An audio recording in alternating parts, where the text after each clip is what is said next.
So welcome back, everyone. A little while ago, we took a look at the differences between an aftermarket and a factory thermostat and the housing for it.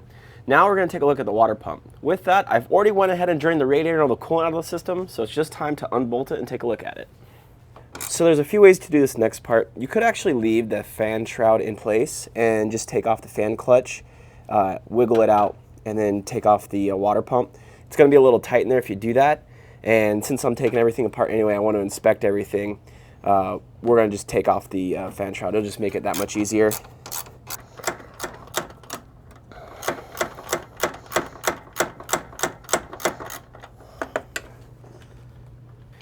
If you haven't seen my previous video where I use these, this is the best fan clutch removal tool I've used yet.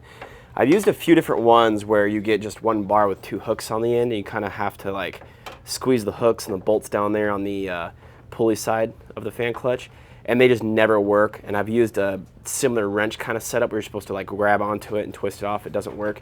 This one's great. You don't have to try to go down there and unbolt anything or loosen any bolts. This simply just grabs on one of the heads of the bolts on the pulley, and then this side, this flat side, just rests against another bolt. Makes it super easy to go ahead and grab onto that when it's kind of tight down there to begin with.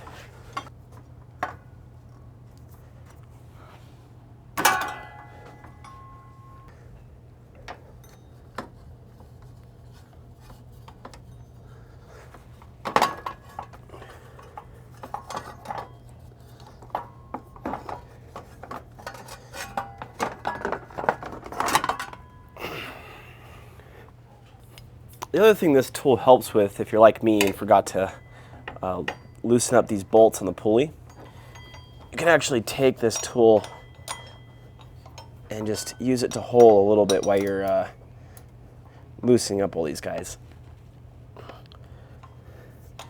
It's a little awkward to do it like this, but it does work.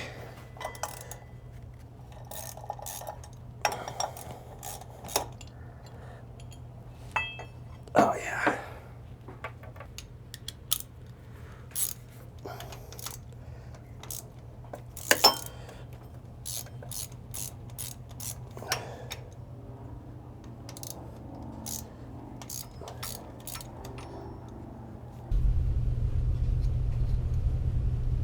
I forgot that you got to take this pulley off before you can pull the pump out.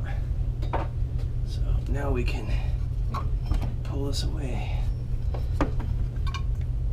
All right, let's take a look at the difference. So there's the new one, the Mopar one, and here's one that came off. This one is from O'Reilly's, I believe. It's been on there for about 2 years, and right away, the first difference between these two is this impeller right here is made of some sort of plastic material, and this one right here is made of some sort of metal material. It's definitely got a different noise to it. It's definitely different. I don't know if that actually makes a difference, that is plastic versus metal, but it's very possible. It makes a huge difference. Another thing to note on these is this water jacket right here, whatever this is for, I'm not exactly sure, maybe it's for burping air or something. That water jacket is shaped slightly different between the two. Other than that, I don't really see a whole lot of differences. The Mopar one is heavier in the hand. You can tell that this guy is definitely heavier than this one when you hold it. Means more material, maybe it's casted better, I'm unsure. But those are the only differences I see.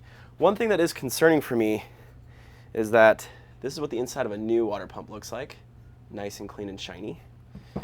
And this is what the inside of this water pump looks like. And this water pump, focus, there we go. This water pump is like got, I don't know, soot or something in it. That could mean a bad head gasket or a bad head if it's getting soot in there. I'm not entirely sure. But we'll put it back together and we'll see what happens and we'll go from there. Okay, let's start filling this up.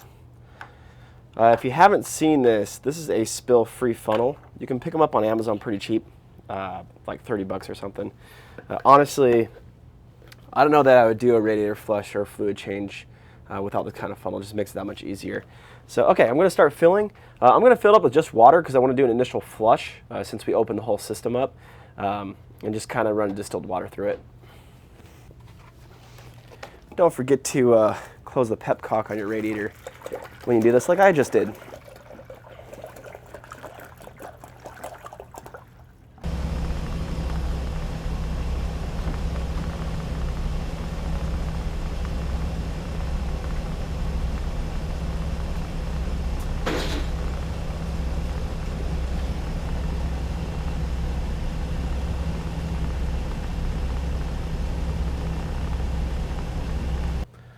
All right, so the air is out of the system.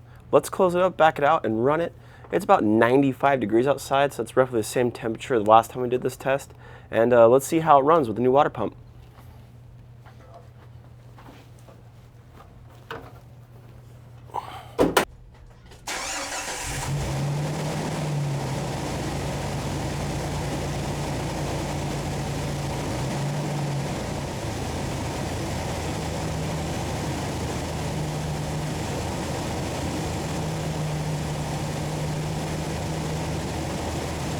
So just like the previous test, what we're going to do is let it warm up.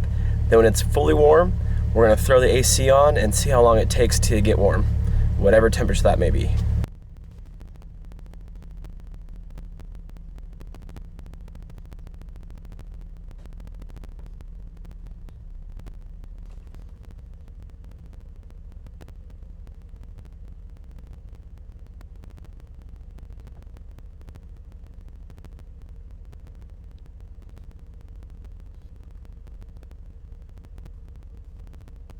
Alright, so I think we're going to go ahead and start the test. It's been about 10-15 minutes. Everything should be completely warm right now.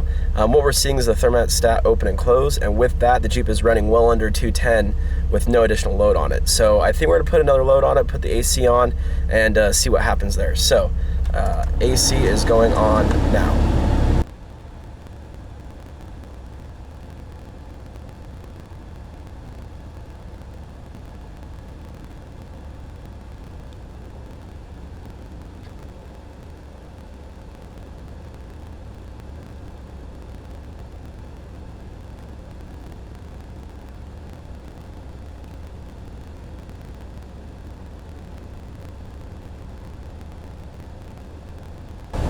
Okay, so there we are, we hit 225. I'm going to turn the AC off and cool the system down.